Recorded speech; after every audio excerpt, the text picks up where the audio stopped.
I'm gonna talk about this tape today. It's All That Is Solid Melts Into Air by Nils Quak.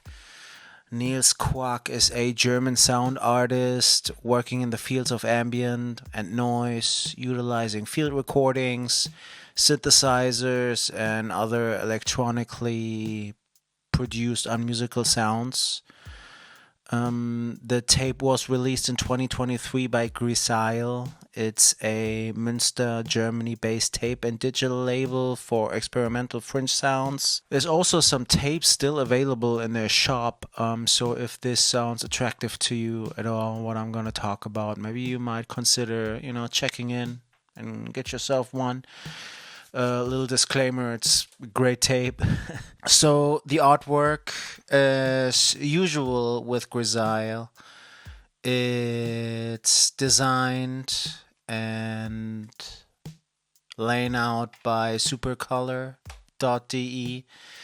It's a single page visual of a smoke cloud or mist in front of a black void, or high contrast black and white photo of the sky. It's fitting for the title. The mist is very spotty, only partly obscuring the void. The outer rim shows total lengths of each side, while the tracklist is more specified inside the J card. There's also a download code in there, and it's a transparent tape. It's marked with some punch tape with initials for side A in this case. Let's start with the first track. Unter den Einäugigen ist der blinde Passagier tot. It starts out with a very dramatic I love you voice sample before blasting into blown out Faust noise. It takes about 3 minutes to develop, move and shift in moderate intensity. It's a very broad sound, triumphant almost. Sounds huge. A melodic synth passage with nostalgic tonal and sound aesthetics comes in the last minute of the piece. It dances with noise residue that slowly fades out. A pitched German-speaking voice is delivering an encouraging and hopeful line. It's a very interesting opener that gives a feeling of hopefulness and catharsis. And to be honest, it's nice to not jump right into the dark deep end for once. Second piece on the tape, You Sunk My Battleship. It starts out with a horn-like, reduced but melodic synthesizer pad and sparse noise swashes that evoke a naval image in the head. There's a feeling of grandeur. It feels majestic even. Tape noise and reverb take over before dry electronic noise cuts right through. Blown out noise and murky noise loops occasionally interrupted by direct cut-up noise moments before falling back into a storm of fuzzy low-end textures that wrangle you and push you around clumsily. Third piece of music on the tape is called Goner. It kicks off with full-blown harsh noise, slowly more modulated while it's going. Feedback-driven noise elements find their way into the mix and build layers upon layers upon layers. Drum loops take stage with modulation noise, which indeed reminds of guitar feedback, gives a somewhat of a rock band kind of feel. The noise comes back, overpowers and drowns out the regular instrument information with full-on tape saturation before fading away into a maelstrom of distortion, delay, and high-pass filters.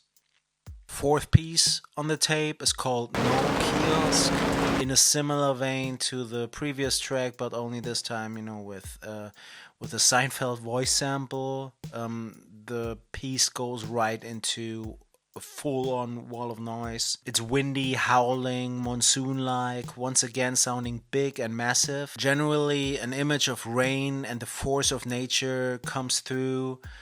Barrage ends with crackles that remind me of dripping sounds, almost.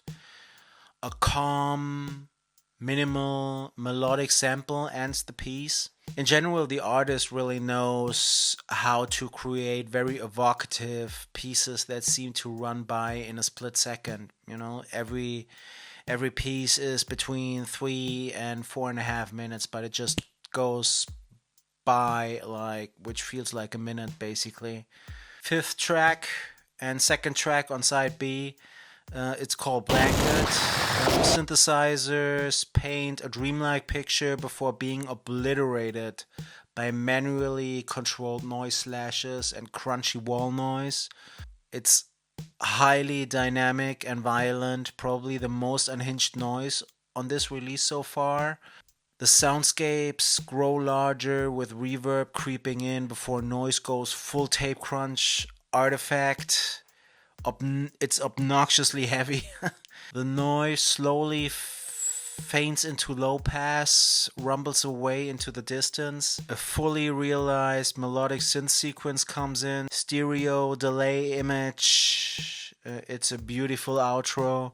Like the title invokes, it indeed sounds like a night that wouldn't let you fall asleep. And that sweet moment when you finally able to slip away. Last piece on the tape, it's called Reset. First moments, they are very sprawling, it's echoey harsh noise, it's very yearning in vibe. Multiple noise sources are being individually modulated, sounds like. The sound degrades further the longer the piece is going. Ambient textures form out of the noise. The noise grows warmer and denser the longer it goes. And just when I thought there's going to be another melodic ambient outro to the piece, the tape ends. Like not really in a full-on climax. It just ends. It feels like the grayest, starkest piece on the release with its fade into nothingness. General feeling.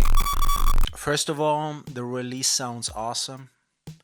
It's very well produced pieces with a great sense of mixing, clear and bright to the sound, to have filters the artist is using and working with to be shown in full effect. The noise itself is being hard and thick, fuzzy and crunchy without being tiresome. The ambient and melodic moments sound beautiful and contrast the noise perfectly. The sound palette is limited in the right way regarding amount of pieces and shorter track lengths.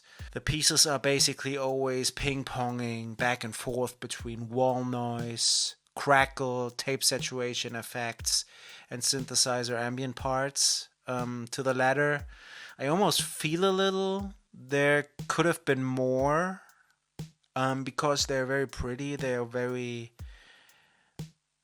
nice, just nice to listen to, very well composed. But after digging into the artist's discography a little more,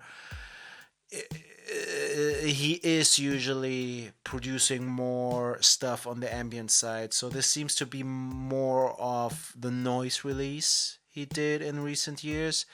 So I assume it's somewhat by design that it just sparsely sprinkled in these kind of ambient moments. But that being said, ambient parts are few and far between, which feels nice, like a cherry on top that gives the whole release direction pointers rather than being used as a narrative elements and being on the forefront for longer periods of time. I gotta admit, it has its effect that they are used so sparsely, and it serves the release absolutely. At the same time, it's not an abrasive release at all. Noise is harsh and intense, but more in an emotional way, less in a transgressive way, with tones and frequencies that are being played to hurt and or color the mood too much. That's not the case at all. The noise is more like the paint on a canvas that don't paint a picture, but textures and dimensions through brush directions, playing with the light that hits it, more like a monochromatic piece of image that doesn't have too many sujets, but it's more the finery and the brush directions that basically breathe life into the picture. That's a little how I feel about the noise he brings to the table. The tape feels shorter than 25 minutes, admittedly. It's not too deep and easily digestible, but it needs your attention a little bit for the movements in the piece to come to full effect due to the wall like nature of noise. I like the tape, it makes me feel good. I listen to it regularly, I might say. There's just moments when I just want to hear that kind of Brandon noise, that very crisp, clear, fuzzy, and thick production with these sparsely implemented ambient moments. And it just, quick runtime, 25 minutes. It's like a breath of fresh air.